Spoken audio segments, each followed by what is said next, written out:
Number 2 song, songs on TV. I've actually had 2 number 1 songs. What? The Lost Boy was a number 1 song. Actually, I've had 3 number 1 songs. I had one in Australia too. I've had 3 number 1 songs worldwide. Let's put that in there. Greg has had 3 number 1 songs. Worldwide, including the Philip Phillips song, Home. Let's just do that. Philip Phillips. God, have I had 4? I wonder if I had 4. I had a number 1, I think, in Suriname. I don't even know where that is. And I think maybe like Iraq or Afghanistan. It was somewhere Middle East. It was on Chartmetric told me. Yeah, it was like a Apple Music number 1. That's amazing. Pretty big in the Middle East. I'm pretty.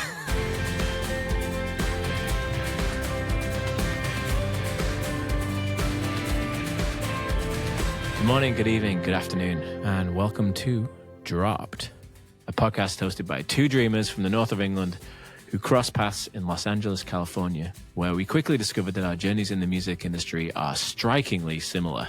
We've tasted some success, but in the 5 years since that first meeting, our industry has transformed into something that we barely recognize, where our past lessons rarely apply, and where making a living gets tougher each and every year. At this crossroads, we face a choice. Do we accept defeat, or do we adapt, evolve, embrace new technologies, and forge a new path ahead? We named our podcast Dropped as we intend to break what is usually a taboo subject and shine some light on the epidemic of artists who are signed and dropped by major record labels, sometimes losing the rights to their music forever, and then often being legally bound to never speak of it again. But this podcast is not just for musicians. It's for anyone sacrificing everything for something that they care about. It's for all of those who face setbacks or being told to give up, and for anyone questioning if achieving a dream is even possible. My name's Greg Holden. I'm a singer, songwriter, and producer, originally from Lancashire in the UK, but currently living in Portland, Oregon, via years-long stints in New York City and Los Angeles. Much happier up here in the beautiful Pacific Northwest. And I'm Matt Belmont, a singer, songwriter, and frontman for the band Belmont, currently living in London, UK, and songwriting between London, Nashville, and LA. Welcome to episode 1 of Dropped. Well, I better introduce my co-host Greg Holden, a man who would never tell you all of this himself. He's way too modest. I've had 3 number 1 songs worldwide. Let's put that in there. Greg's had 3 number 1 songs worldwide, including the Philip Phillips song Home. He's toured extensively across the world. He's even played with artists such as Brandi Carlile. He's had his songs on TV and film. He had a song in the hit TV show Sons of Anarchy. And my favourite of all the Greg Holden factoids is that Tom Hanks is a fan. Do you think Tom will be listening? I think Tom is for sure listening to our new podcast, Matt. Well, Matt would tell you this, but I'm going to do it instead. He happens to be one of my favorite musicians and people, hence why we have a podcast together. I just get to hang out with him every week now. His band Belmont is one of my favorite bands and has actually amassed over 65 million streams online and had 2 top 40 AAA radio hits in the US. Belmont is also open for bands like Kaleo, Rag & Bone Man, The Revivalists, and the one and only Macklemore. He hosts a fan community on Patreon, has 5 sold-out music NFT collections, and I don't even know what NFT collections are, and has hosted one of the first ever VR song launches in the metaverse. Nerd alert. Nerd alert. All that said, very happy to be here with Matt, my good friend and confidant. Inspirational confidant. Welcome to episode 1 of our podcast. Let's get to it. Yeah, let's do it. So here we are, episode 1 of our new podcast. Matt and I have been trying to figure out what to say in this podcast for a few weeks, and we've actually, truth be told, shot 3 intro episodes. And as we've done that, we sort of learned a little bit about what we are trying to say. And originally, I think we were both just mad at the music industry and wanted to be 2 lads who have been signed and dropped and chewed up and spat out by the industry. We just were sort of complaining, and I can complain really easily. I'm from the north of England, and Matt himself is a bit more optimistic. And so as we've been shooting episode 1 over and over, it's evolved into a much more positive outlook and a much more, what's the word, Matt? Focused process for us both. Because now I think what we've turned it into something that we can actually work on and work towards, which has surprisingly become actually quite inspiring for me. Am I up? We're trying to do something that's forward looking, and we've gone from kind of like episode 1, attempt 1, two white guys have a FaceTime call and think it should be a podcast. And there's not much substance there. There's just complaining. And then episode 2, well, why don't we just do what everyone else does and we'll just become the instructional podcast on how to be an indie musician, because we've got a lot of experience in that. We've experimented in a lot of ways. We've been through a few iterations of the music industry. Greg in his time has nailed YouTube. I, in my time, have nailed Spotify. And now we're at this point where we're trying to work out TikTok, Reels, short form, all the new ways to reach an audience. So we thought maybe we will just instruct people on what we find with that. But then we thought of other podcasts that are hosted by people doing a great job at that. And we thought, well, we don't need another one of those. Like, we already know which direction we'd point listeners in to find that out. One of those would be How to Break an Artist by Alfie from Hudson Taylor and Fionnan, his co-host. And another one would be How to Make It in the New Music Industry by Ari Herstand. It's hard to kind of find a space between those, and we don't really. The whole reason we're doing this is to push ourselves out of our comfort zones and into uncharted waters, and to document a process of recovery, I suppose, to bruised independent artists who've been through the industry machine and kind of found ourselves closed off from it. We both were signed to the same major label out of LA, and we were both dropped by the same major label before they released the albums that we were making with them. So we've experienced that,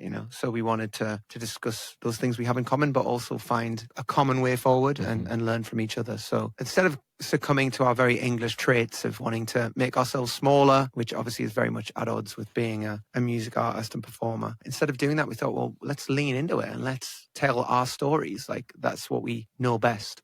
So we want to make this podcast about what we've experienced in the industry, our own stories, and also our own attempts to find a new path forward, because we're not about to give up.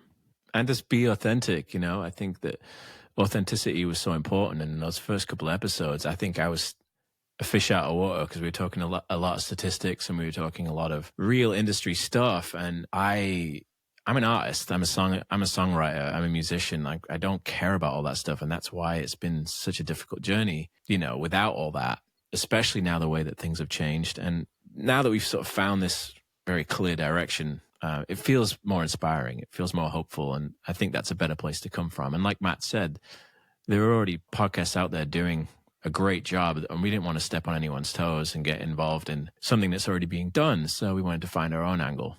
And so Matt and I are going to go through this, uncomfortable at times journey in trying to, relaunch our careers in a way, or at least restructured careers, because everything has changed so much in the last 5 years or so with TikTok and algorithms and the crazy amount of music that's released on Spotify every day. Point being, we now have a little bit of focus, and we want to bring you along for that ride. Whether it's a success story or not is to be determined. And I'm just I feel good about this new method that we're going to have.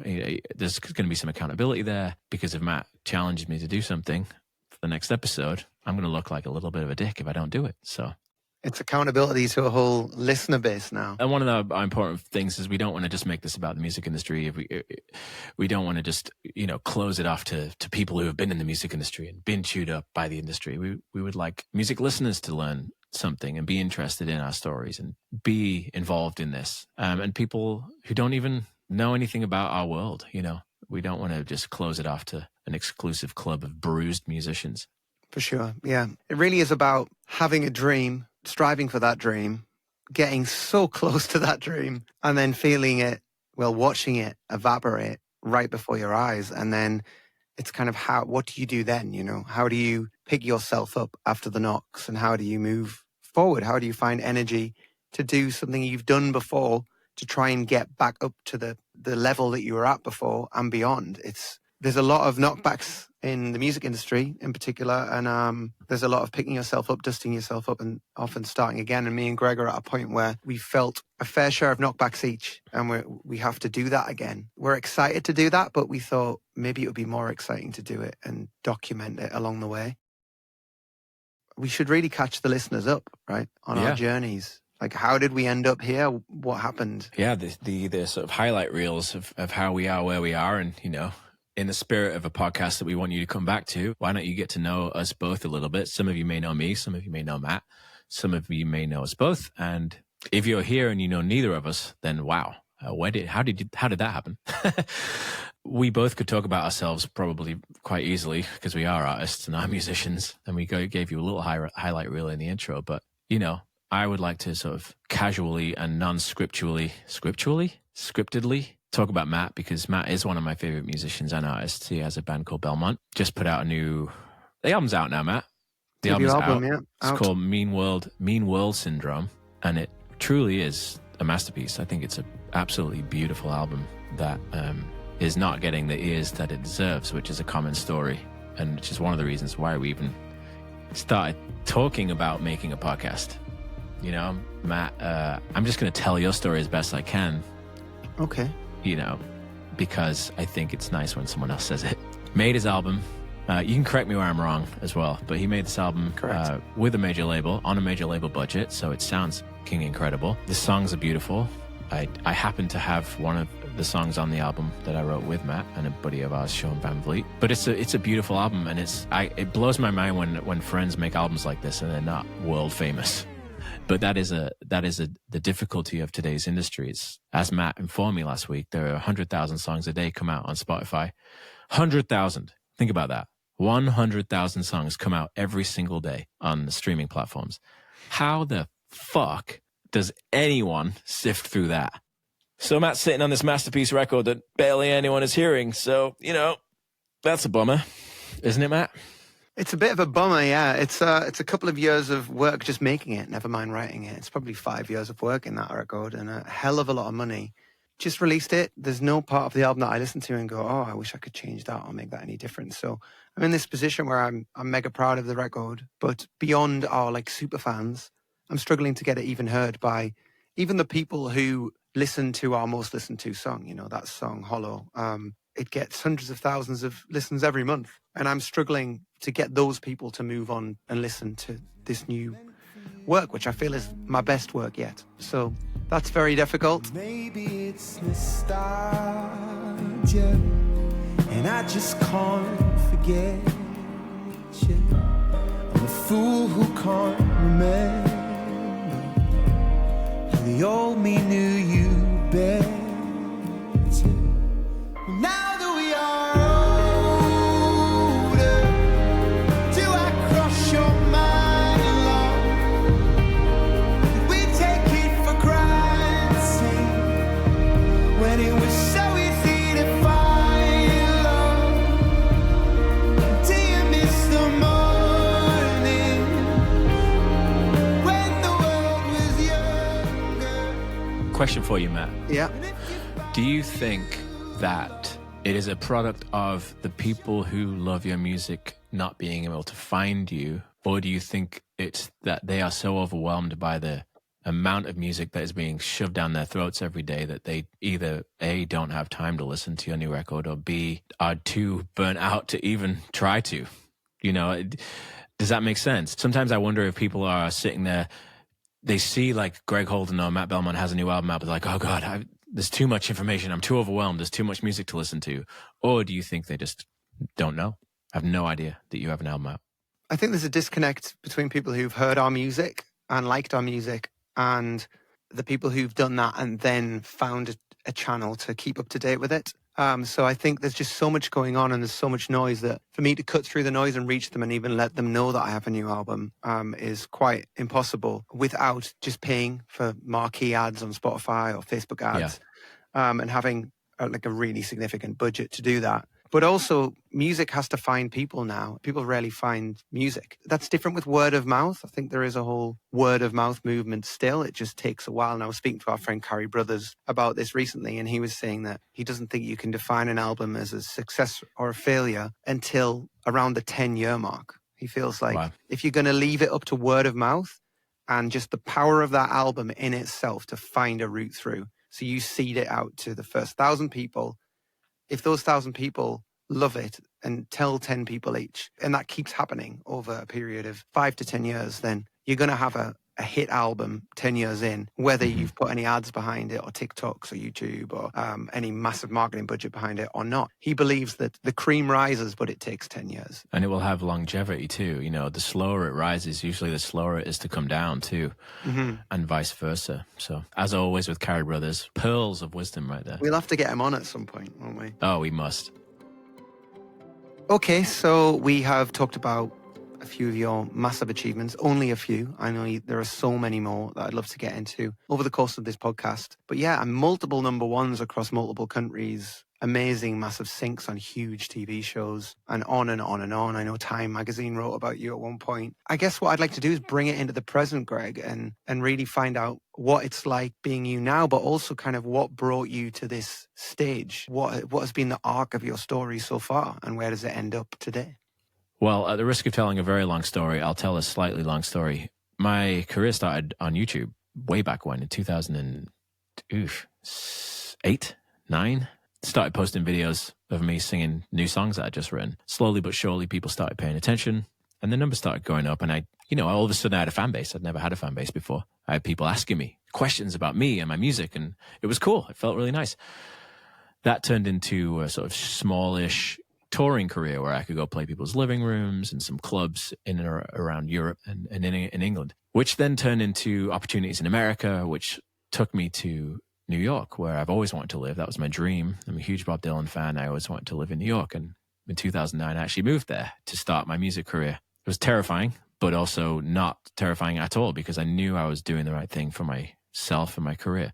So I started playing shows in New York, and people started showing up, and then labels started showing up, and I made an independent album through Kickstarter, actually. I think that was around 2010, with a dream producer, dream band, album called I Don't Believe You, which I'm still incredibly proud of. And throughout that time, I saw numbers rising. I saw progress, which is what you want to see when you're working hard on something. You want to see more people showing up to your shows. You want to see more people downloading your album, because back in that time, that was iTunes. You know, people downloaded your album. There was a chart system there.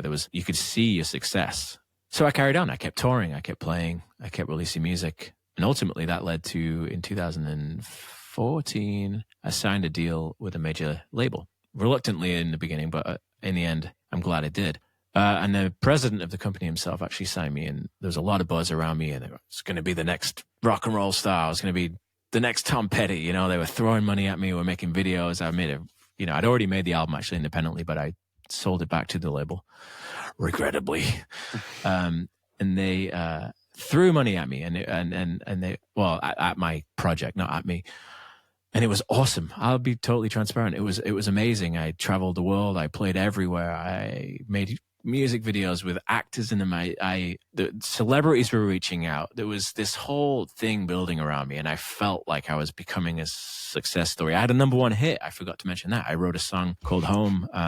Totally forgot, just totally glossed over that. The biggest thing that's happened in my life. I wrote a number one hit. It was recorded by a guy called Philip Phillips, and the song was called Home, and it was a huge, huge song and changed my life completely. Continues to, give me a good life. So all this was happening all around the same time, and it was so cool. And I won an award, and I played a show at an awards ceremony, and Tom Petty was in the front row, and I met him, and he told me I was awesome, and like Tom Hanks was reaching out on fucking Instagram. I felt like the dream that I had dreamt of my whole life was coming true. And it was, it's a bummer now because I'm looking back on it and it's like, fuck, that was such an amazing time. It was so cool, and it really was. And it was really like, I think my feet were still on the ground, but I was definitely floating, and more and more amazing opportunities were presenting themselves. And I ended up touring with Brandi Carlile, and she and I actually sang one of my songs together during her set. And it was really great. And just touring, traveling the world, feeling like a rock star, totally feeling like a rock star, until the brakes something happened with the way that people consume media and music and information with social media, and the rug just got pulled out from all of us. Streaming and I don't want to go too deep into it, but basically it felt like just everyone hit a wall, and I got dropped, or a lot of my friends got dropped, people at the labels got fired, and there was just this change, this monumental change in the way that people made music, got signed. I mean, it felt like it went from authentic art to the next day, TikTok kids who don't know anything about music being signed to major record labels and having money thrown at them. And then, that was what we had to now deal with. And so the last 5 years, I'll be transparent again, have felt kind of shitty. And there isn't like a progress that I'm seeing in my career. It has actually felt kind of like I haven't really changed a great deal in the way that I'm operating, but my career is slowly dying.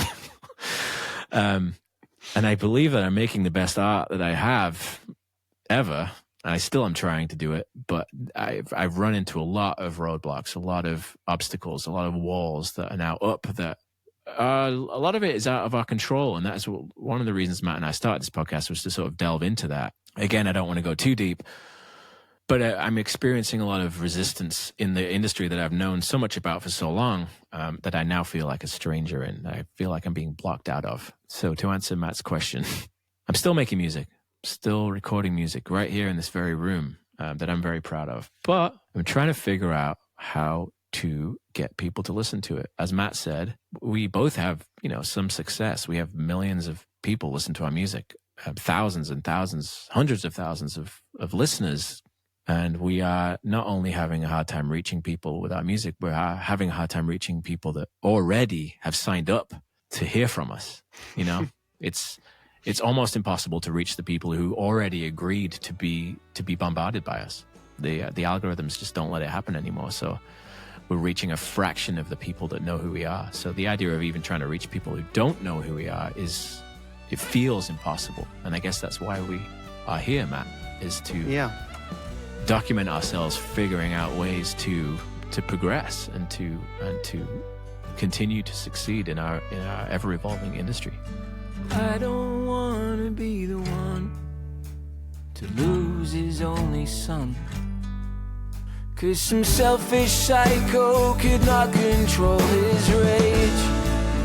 Oh, and it seems like everywhere we go, the winds of violence blow, and I can't promise that I can keep you safe.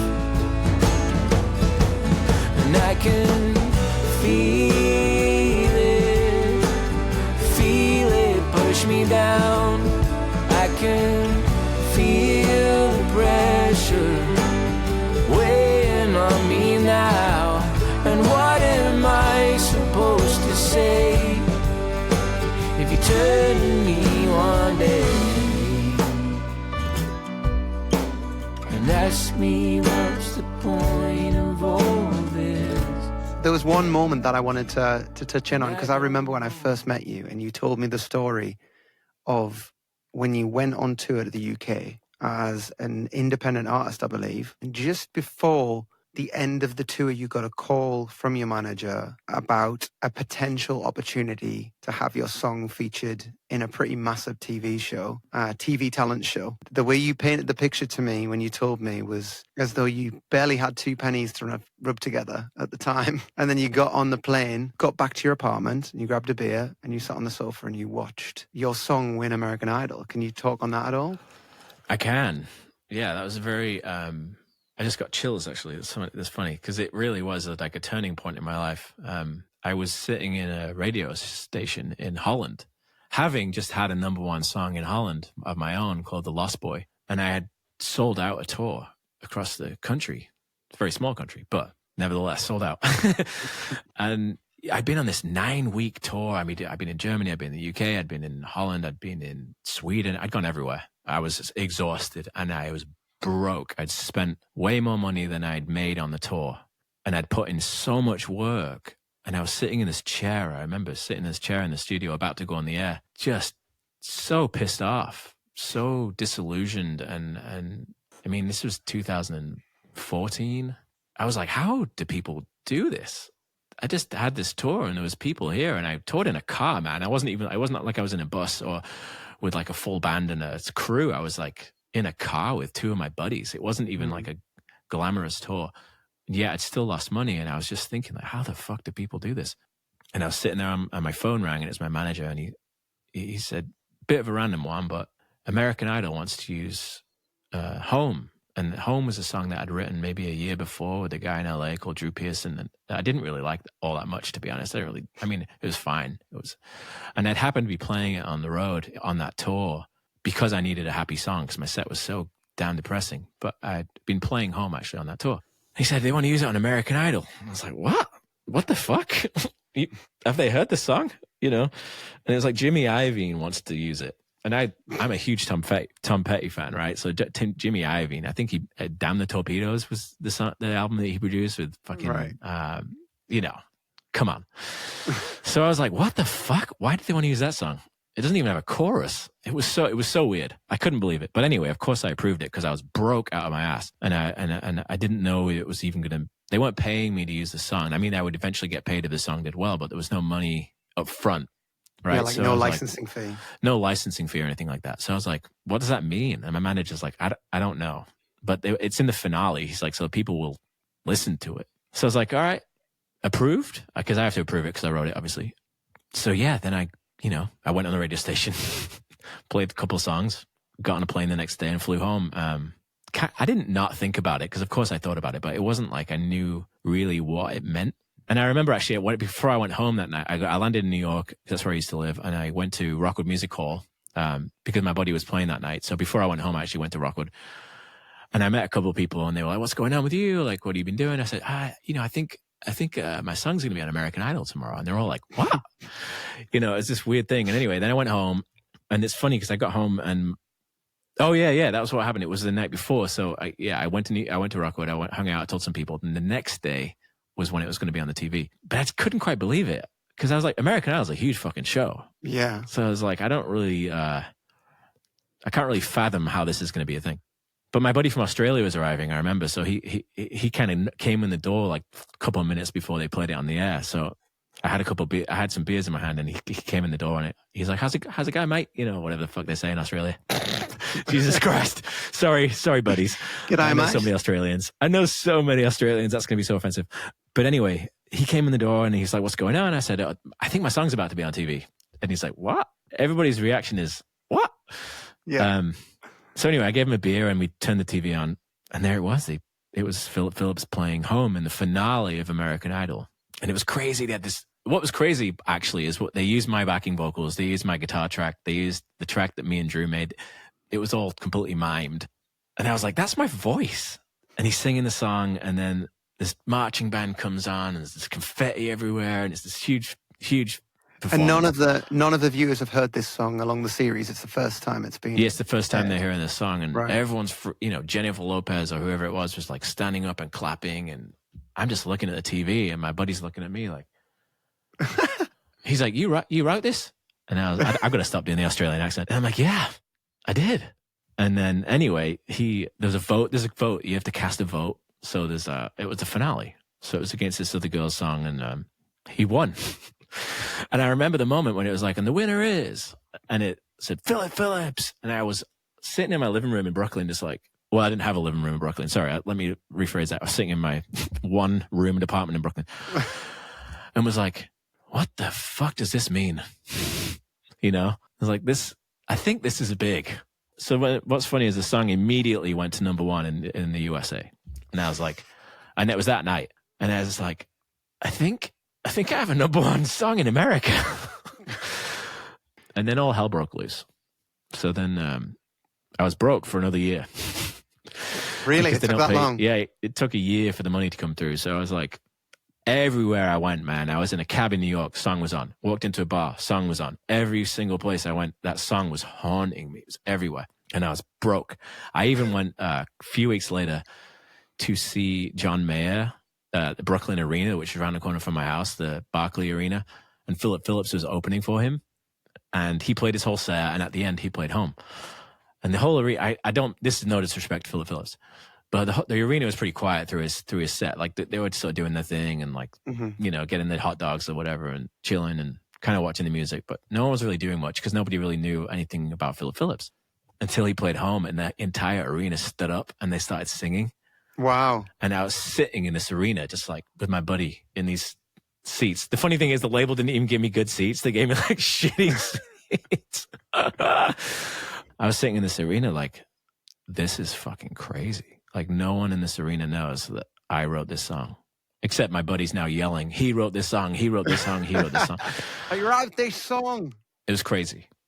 Totally crazy. And then, you know, a lot happened after that. And then a year later, I got checks that I had only dreamed of in my whole life. You know, I finally got paid and it was beautiful. For a broke Northern English songwriter who's spent his entire life broke, it was life-changing. Totally life-changing.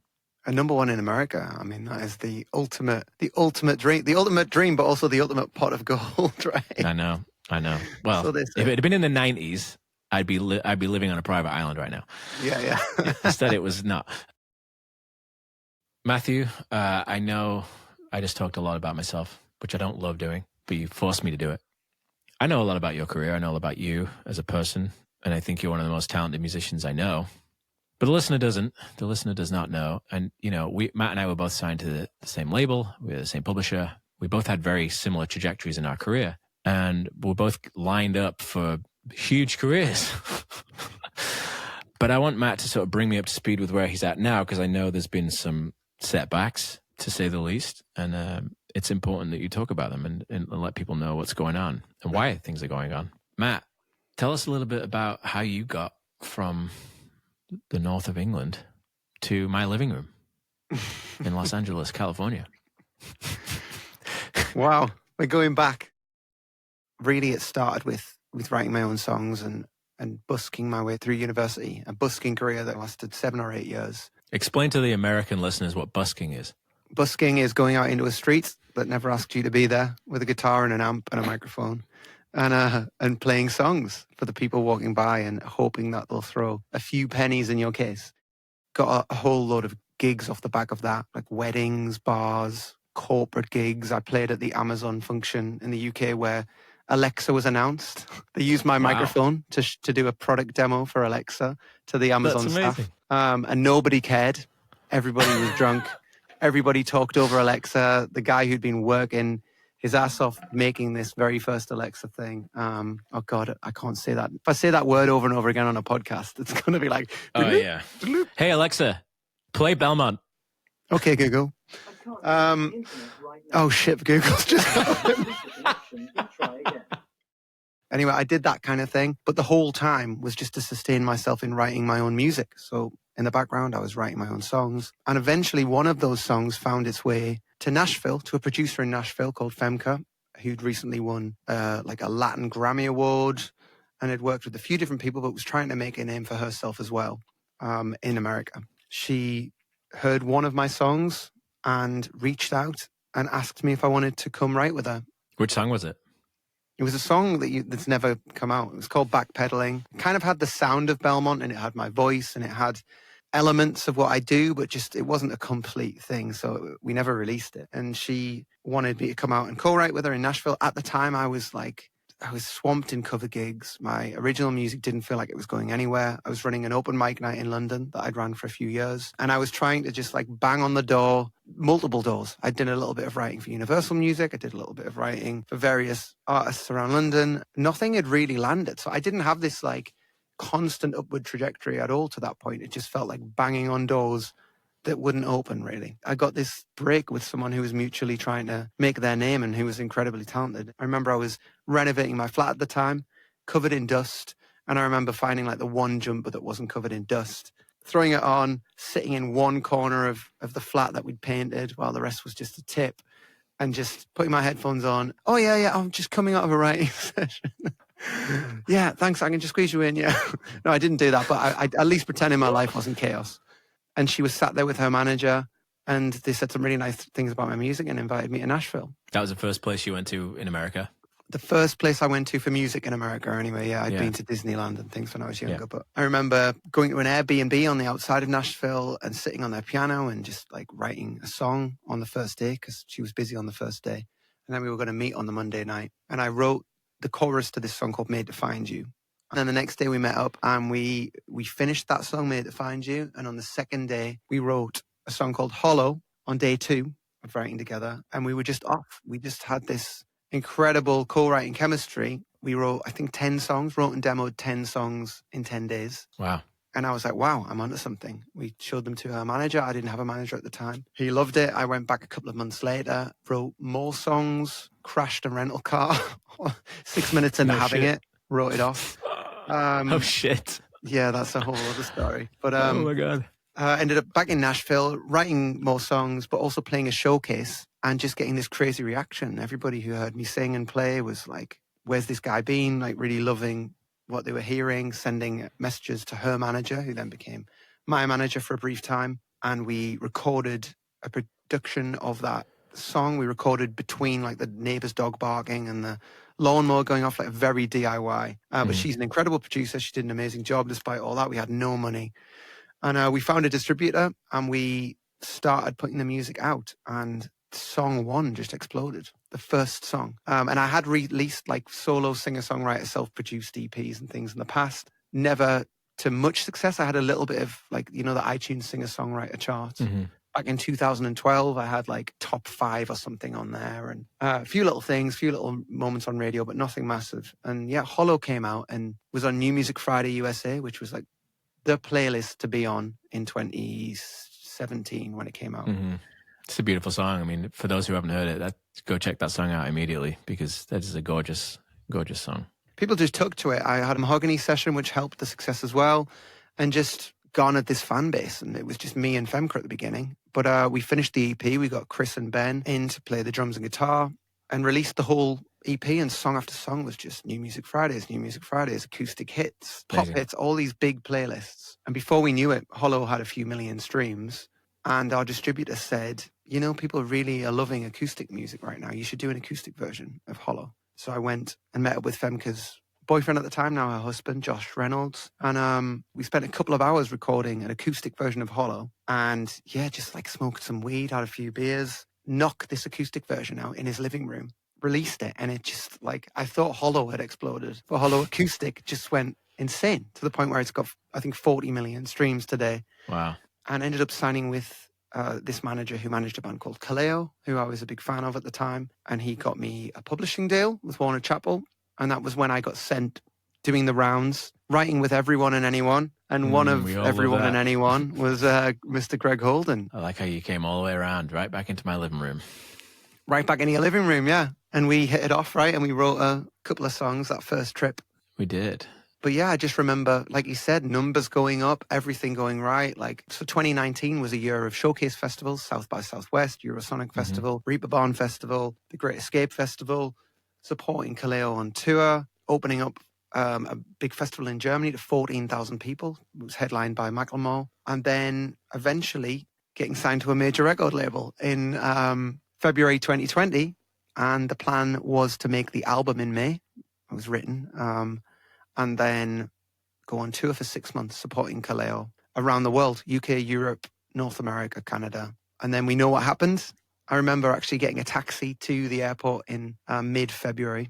It was like a disaster movie. The radio was on, and I remember hearing the first cases of a new virus have been detected at LAX airport as I was driving towards LAX. And I was like, oh, that's a bit weird. That kind of just felt, it immediately struck me. Got out of the taxi, got my flight home, and a month later, the world shut down. A month after I'd signed my record deal, yeah, all those plans went out the window. So we did what we could. We remotely produced an EP over Zoom, had Hollow come to radio, but it went to radio at a time when everyone was staying home. No one was in their cars. Everybody listens to radio in their cars. And all the radio stations had gone to a very conservative approach of playing majority, like catalog music that people recognized, that comforted people, and not really taking chances on new artists. So it made the top 20 charts. I think it peaked at like number 18 on the radio charts, which is definitely a success, but the label were aiming for number 1. Yeah. We followed that up a few months later with Famous Son. I think that got like number 26 or something like that. And then finally, February 2022 came around, and that was when we were due to finally go on this 6-month tour that had been delayed 2 years. Finally promote the whole thing. We were finishing our album. And yeah, we were ready to freight our stuff to America the next morning. And I went to my producer's house to have like a meal to kind of celebrate finishing the record. And I got a call from management. So I answered the call, and my manager went, well, Matt, so this is the hardest call that we ever have to make to any of our artists. And I was like, what? What is going on? So we've been trying to get the tour support released by your label for the last few weeks, and we've been back and forth and haven't been able to get them to do so. And eventually they've decided they don't want to pay for the tour anymore. And they've decided to drop you and terminate your contract. I then had to absorb that, and then It's like being fired, isn't it? yeah, it's like, well, it's kind of like being dumped by someone who doesn't give you closure, because Totally. you go from like the last time I saw you, like you were kissing me and we were in love, and now you've packed your bags and you're gone and you don't want to give me an explanation. It's like that, because the last meeting is like, whoa, loving what we've heard. We love this song for radio, and great job, guys. Just keep doing your thing. You're killing it. This tour is going to be amazing. We just have to get you in rooms. We just have to get you heard. And in fact, just to give a bit more context, that morning I'd woken up and looked at my phone, scrolled Instagram, and I'd gotten to the Instagram account of my record label, and they'd put out a press release talking about how they'd made record profits that quarter, and they were paying a dividend of around $80 million for the quarter to their shareholders. So I was like, oh, great news. Like, my record company's in good financial health. This should be fine. And then got dropped that evening because they didn't want to pay for the tour support. So yeah, that was rough, man. And then I had to go and tell my band, who'd quit their job and moved their house and done all these things, thinking they were going on tour in 10 days' time. That's just so brutal, man. I remember you calling me too, just telling me what happened, and it was like, I felt so bad for you. I mean, also because I kind of knew, I mean, my scenario wasn't as crazy as yours because I wasn't going on a tour for the rest of my life. 86 dates, man. You don't forget. I mean, 86 dates. That's like, because you told me you were going to move to Nashville at the end of the tour and everything. Like, you were about to upend your entire life, and they just fuck you right there. And you have no chance to even. It's crazy, man. I mean, it's crazy that they can do that and just without. I mean, no offense to anyone at the record labels themselves. They're all just doing the job. They're all just trying to stay afloat themselves. And I think we were signed to the same record label, and I loved everybody at my label. But the last time I went into my label building, my pictures of my face were everywhere, all over the building. You know. And then one day I just get a call. I remember where I was. I remember what I was wearing. You know, it was like. You're dumped, you know, that's kind of like, you just nailed it. It's like you dumped with no closure. Did you get a call from your manager? My manager called me. Same. Yeah, my manager calls me and he's like, so, because I was about to go make my second album with a guy called Butch Walker. We'd already been in the studio together. We'd already started. And, you know, my ex-manager's like, so yeah, the label's dropping you and we now have to pay for the album ourselves. I'm like, well, that's not going to work. And it's so weird. You feel so betrayed. You know, the last time you're in that building, everyone's just like, you know, tickling your testicles. And then all of a sudden you're gone. And it's just you're like, what the fuck? Does that mean I don't have a job now? I don't get it. Like, I don't. It's hard because it becomes personal. And I don't mean that in kind of anger or anything. I kind of mean like your relationships with the people you work with at the label become personal. Like you like them. Yeah, I was so close to so many people at my label. And you have an A&R and you have like a marketing person, a PR person, and you're like, I like them all. It's like family. I would go stay at my radio guy's house, like in the Hamptons. Like he would like let me stay at his house and stuff. And like when he wasn't there, you know, we were like family. They work for this big entity, and it's kind of like it would be frowned upon for them to call you up. And in that moment, maybe you get a couple of Instagram DMs or a text saying, just heard, really sorry to hear it. But it's kind of like, it's the fact that it happens through your manager as well. I had an A&R at the company who I was talking to more than my manager at that time. You know, I was talking to her about the songs. She was giving advice on which ones she liked and what she'd like to hear from the album, and helped me pick which songs went on the album. And then I haven't heard from her since. I've never heard from her again. So crazy. Ever again. So like not a text, nothing, which I just found wild. I was like, wait a second, like we got on, right? Like, didn't we get on? Like, we don't have to, like, I can be grown up about the fact that this didn't work out, but like, let's just still be people. But then there are people who still work at the label who have like reached out every time I've released something. They've listened to it. They still follow. Some of them are still subscribed to my mailing list. Lovely people who are in this because they love music. It's just so no disrespect to the staff at record labels. Just to be clear, it's more the machine itself is a little bit broken, but the people that work there are all wonderful, and I don't have any shit things to say about anybody at the labels themselves. Totally. But at the same time, like, I mean, I don't think we've said anything shit. We've just told our stories right now. And it's like, sometimes it feels rough to, I don't know. I feel like it's hard to tell your story honestly and not feel like you're doing something wrong, you know, because it's kind of like, oh, if you got dropped, don't ever say you get dropped. Because if people hear that you've been dropped, they won't want to, you'll not get signed again because then you'll be damaged goods and you'll have been dropped. And I'm like, nah, the industry's changed now. We got dropped. Doesn't make us any less great. Everybody gets dropped. Everybody gets dropped now anyway, you know? Exactly. I'm not sure I know anyone who still has a record deal, to be honest. Good name for dropped the podcast. Dropped. Yeah, Now that you know our stories, you know, a little bit more, hopefully you are still with us. And, you know, our stories continue. Our careers continue. We are now in an industry that has changed dramatically since those things happened to Matt and I. Things have changed dramatically. Depending on your angle, for better or for worse. And in our cases, for the most part, worse. Not necessarily worse, but just that we don't get it anymore. Like we don't understand, like we make great music. We're happy with the music we make. We feel like we're making the best music of our careers. But we used to know exactly how to get it out to the people. And now we are struggling to work that out. And that's the journey that we're on right now. Now it's a mystery.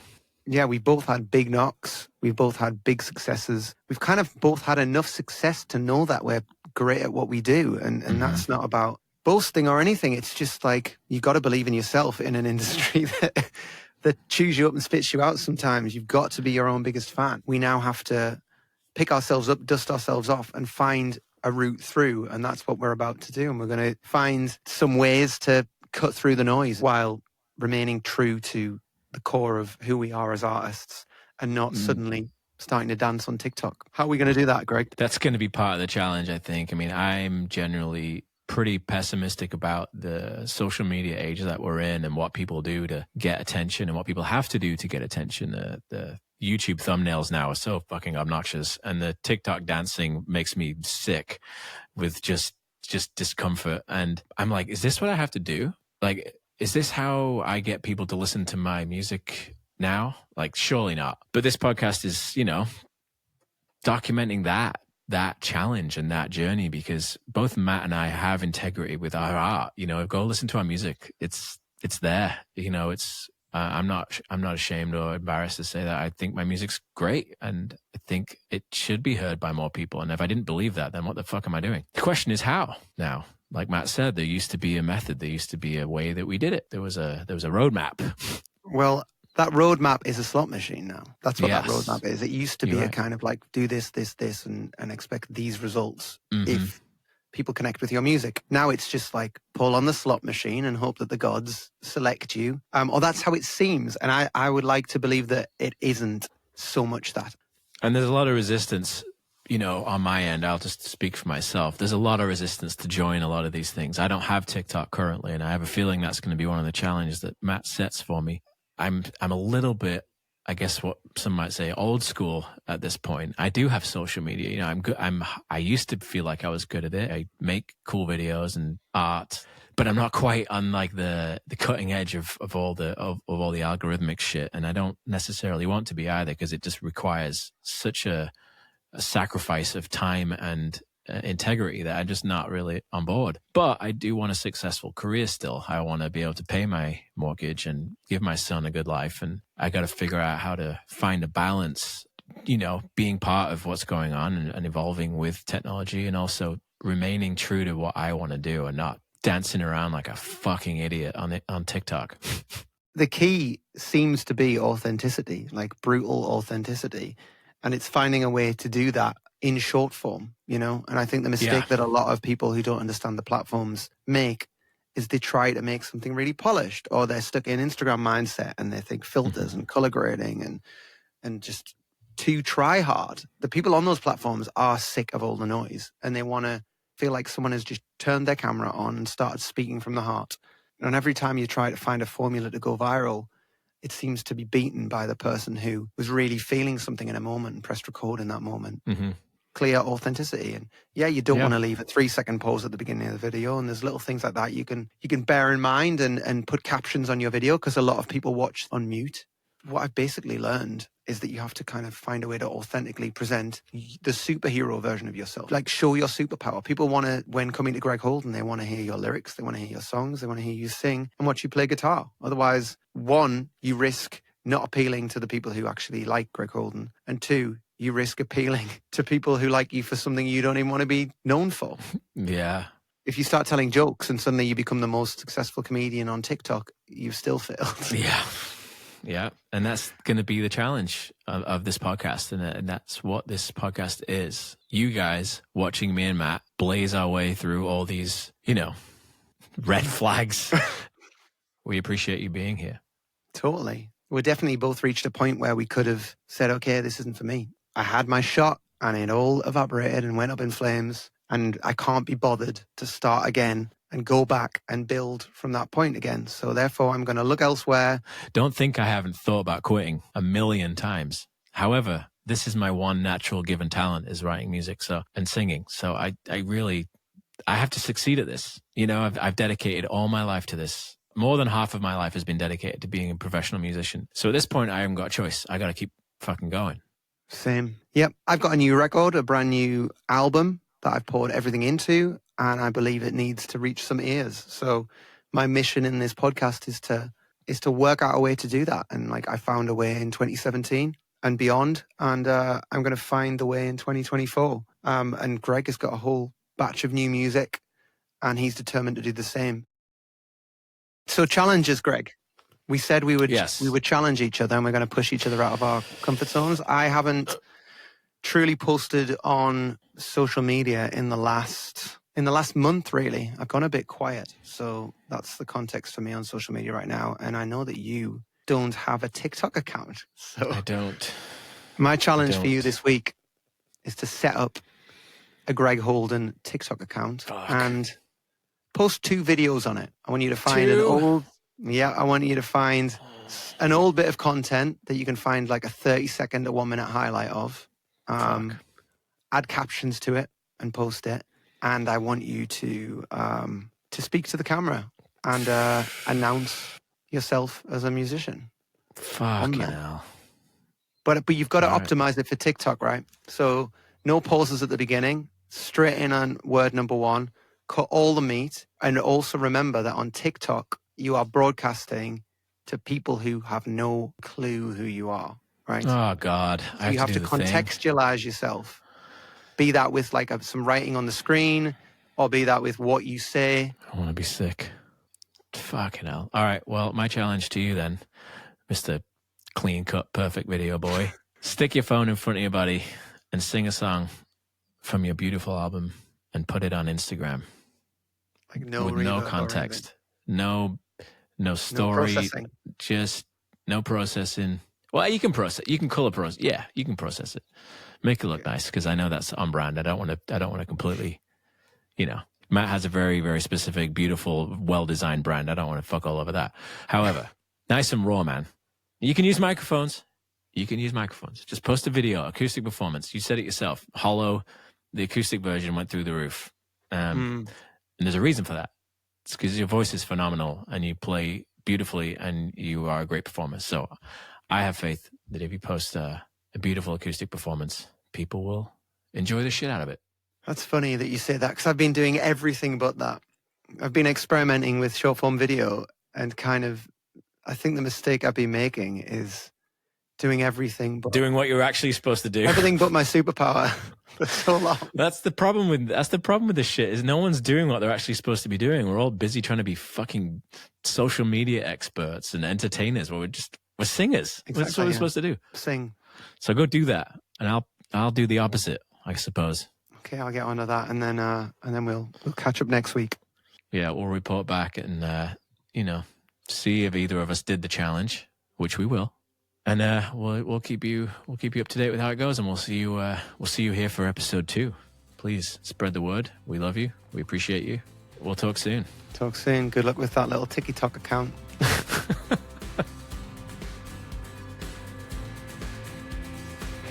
If you want these podcasts early and ad-free, because who likes ads, consider becoming a patron of ours at patreon.com/droppedpodcast. You can also email us at droppedpod@gmail.com and follow us on Instagram and Threads at Dropped Podcast. Thanks for listening. Goodbye.